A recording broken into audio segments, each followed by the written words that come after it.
dah malam raya. Kawan-kawan aku mesti tengah seronok buat persiapan raya.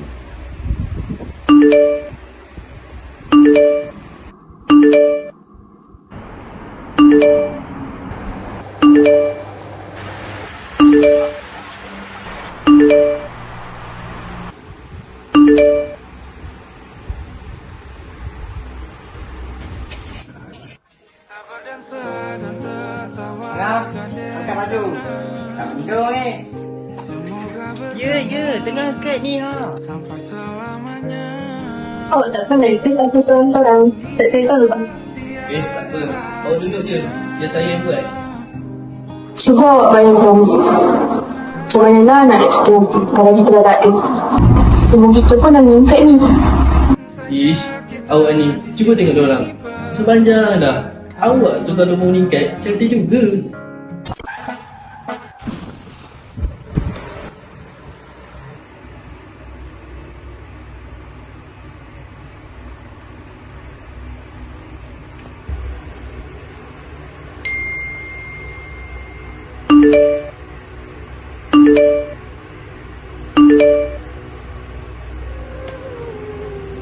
Sebenarnya family aku semua dah meninggal 3 bulan lalu. Masa kita orang on the way ke rumah atuk, ada lori hilang kawalan dan langgar kereta kita orang. Tapi aku seorang je selamat.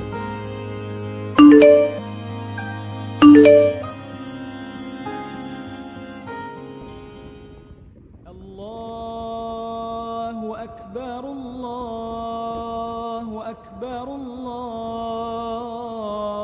Akbar.